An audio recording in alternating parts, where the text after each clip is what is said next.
Este ano, o Fantástico está investigando os gargalos do Brasil. Já mostramos bilhões de reais desperdiçados no sistema elétrico e na transposição do Rio São Francisco.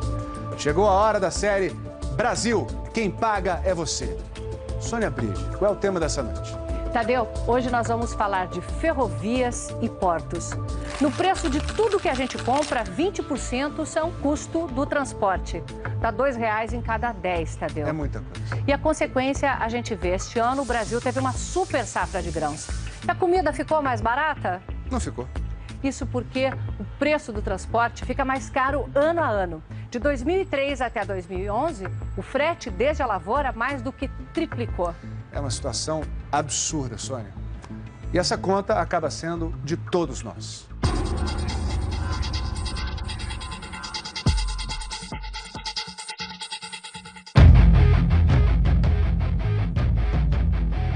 A velocidade que o Brasil precisa ainda não entrou nos trilhos. É preciso uma caminhonete fazendo as vezes de trem para percorrer a ferrovia Norte-Sul no centro do país. Estamos entre Palmas, no Tocantins, e Anápolis, Goiás.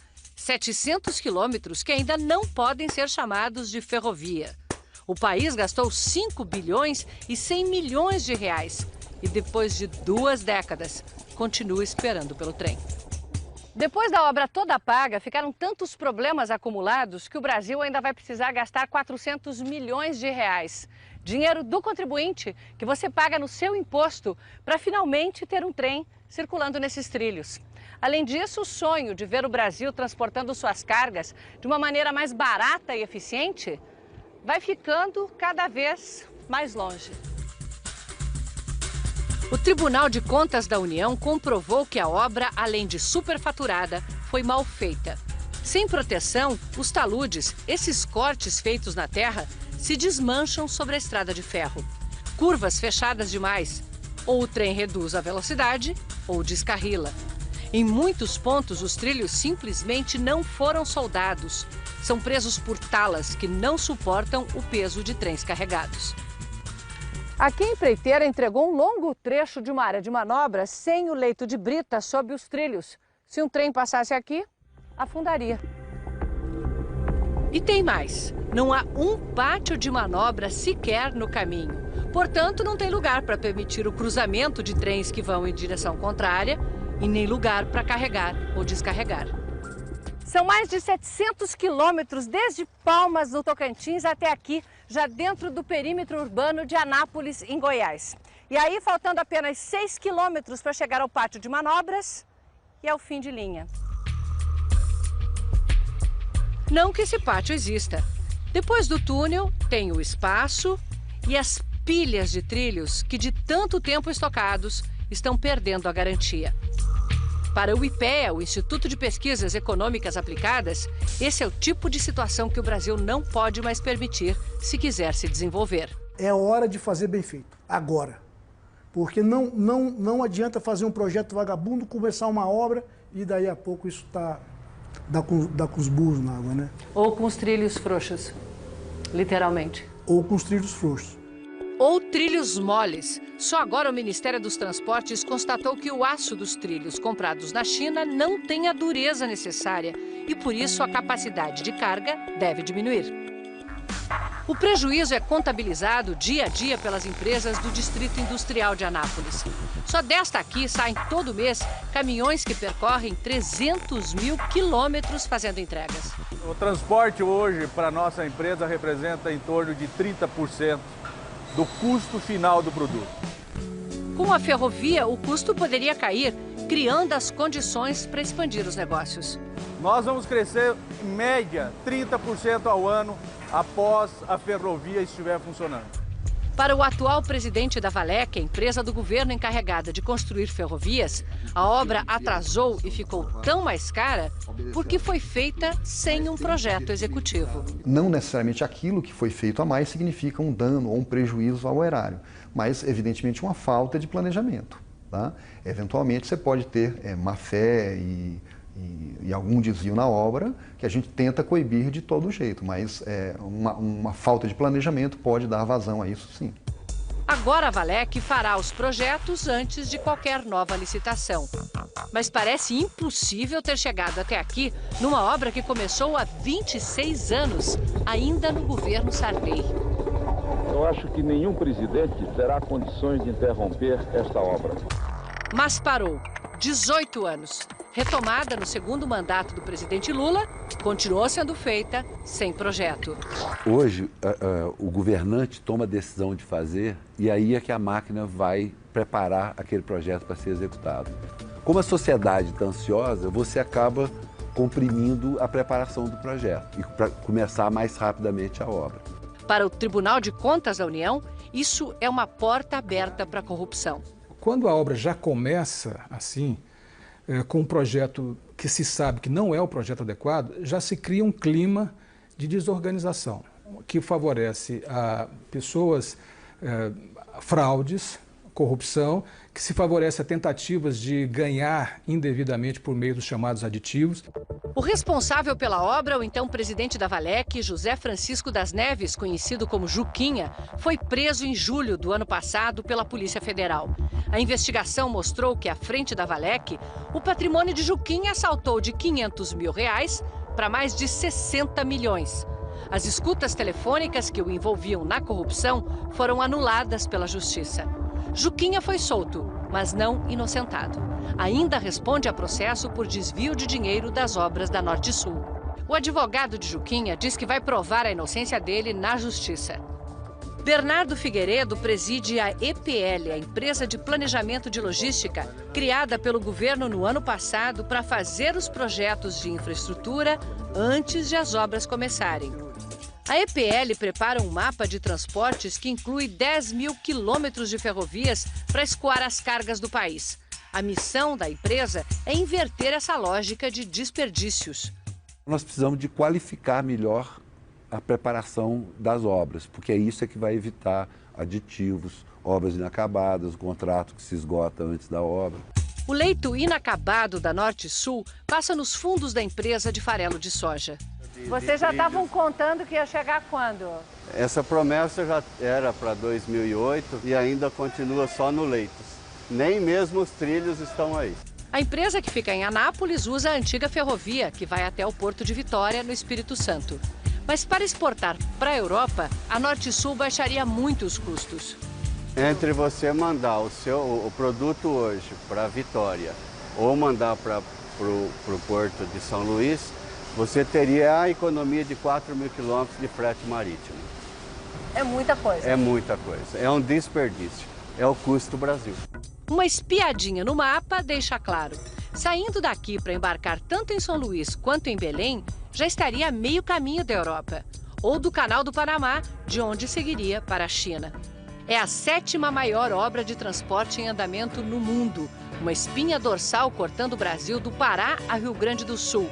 Mas só há trens no trecho de Palmas, no Tocantins, a Açailândia, no Maranhão. Lá, a Norte-Sul se encontra com a estrada de ferro Carajás, que chega ao porto do Itaqui, em São Luís, no Maranhão. Outros 2 trechos estão em obras. O resto nem começou. No trecho que vai de Goiás a São Paulo, o TCU descobriu que várias pontes não têm projeto. Estivesse o trem pronto e não haveria engarrafamentos na entrada dos portos. A maioria dos caminhões que está no pátio de espera do Porto de Santos saiu do norte do Mato Grosso. Lá na lavoura, o Brasil é o mais eficiente do mundo. Ninguém produz melhor ou mais barato. E este ano tivemos super safra. Mas depois de 2 mil quilômetros da estrada, o custo do frete já consumiu 30% do preço da soja. E vai ficando impagável com os atrasos. Em Santos você tem que esperar para descer a serra, fica até 5 horas para descer a serra. Quando chega no Ecopátio, fica 2, 3 horas para entrar dentro do Ecopátio. O Ecopátio é um estacionamento onde eles esperam vaga para entrar no porto. Depois que sai do Ecopátio, muitas vezes você pega 3, 4 horas de fila para chegar dentro do porto. Chega dentro do porto, tem engarrafamento também. Todo mundo perde. Nós ganhamos porcentagem, né? Não somos salariados. Nós estamos parados, nós estamos perdendo, nós não ganhamos dinheiro, né? Nós não temos salário fixo.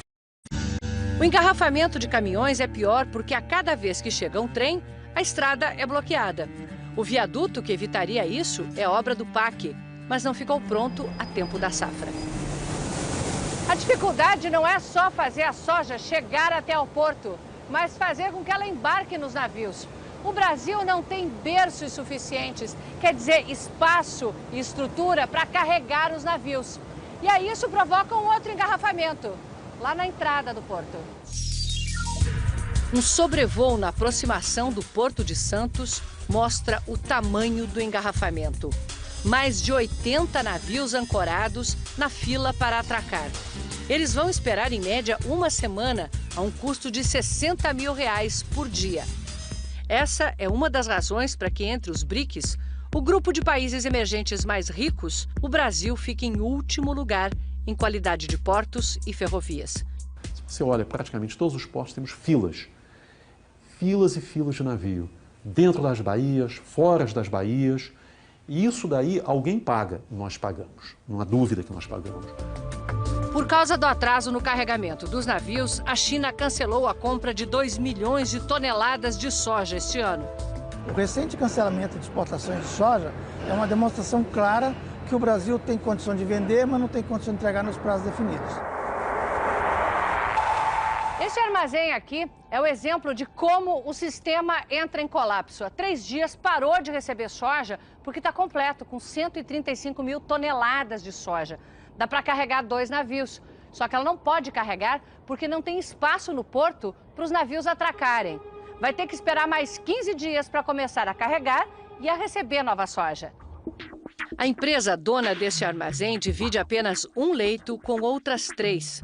Assim, só consegue carregar 2 navios por mês. Pelo menos um gargalo começou a ser resolvido.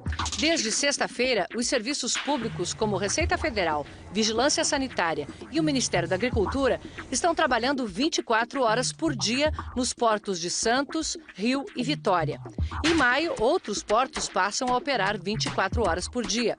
Só isso deve aumentar a capacidade de embarque e desembarque em 25%, segundo a Secretaria Especial de Portos. Pela primeira vez, o Brasil fez um planejamento a longo prazo, de maneira que nós sabemos o que o Brasil precisa de investimentos até 2030. No ano passado, nós movimentamos mais de 900 bilhões de toneladas. Em 2030, deveremos movimentar 2,23 bilhões de toneladas nos nossos portos. Os investimentos previstos são de 58 bilhões de reais, a maioria da iniciativa privada.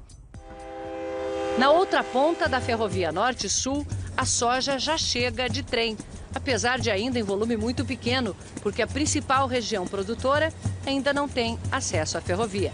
Aqui no Porto do Itaqui, no Maranhão, o problema não é a falta de berços. Esse aqui é novinho, ficou pronto em dezembro. Só que não pode ajudar a escoar a super safra, porque não tem armazém para estocar os grãos e nem esteira para carregar os navios. A obra do terminal de grãos ainda está na terraplanagem. Ao lado, num terminal privado de uma empresa de mineração, mais de 3 milhões de toneladas de soja chegam de trem todo ano. É fácil ver como é mais eficiente. Um trem de 80 vagões é descarregado em 8 horas. A mesma carga precisaria de 240 caminhões e 60 horas de descarga. Só que para embarcar no navio, essa soja precisa dividir esteira com ferro. Quando um embarca, o outro para. A empresa está construindo um armazém e esteiras para duplicar a capacidade de embarque. A carga de contêineres também enfrenta problemas. No Porto de Santos, muitos navios, depois da espera, saem com espaço vazio nos porões, porque por falta de dragagem, a entrada do porto é rasa demais e não permite carga plena. O operador do terminal diz que seus preços de operação são competitivos, mas aumentam muito por causa do acesso dos navios e dos caminhões. O custo, então, está em chegar e sair do porto? O custo está exatamente em chegar e sair do porto. Se você fizer um comparativo, o custo de um transporte de contêiner de São Paulo para cá custa mais ou menos R$ 1.200. Isso equivale a $600. Com $600 você atravessa a costa americana, da costa leste para a costa oeste. 4.300 quilômetros pelo que pagamos por 120 quilômetros. É que lá vai de trem. Se a ferrovia Norte-Sul estivesse pronta, o Brasil também sentiria o impacto de redução de custos. E, em vez de esvaziar, encheria os cofres públicos. De 2007 até agora, teria faturado 12 bilhões de reais, suficientes para pagar a obra e lucrar 50%. Quanta ineficiência, né?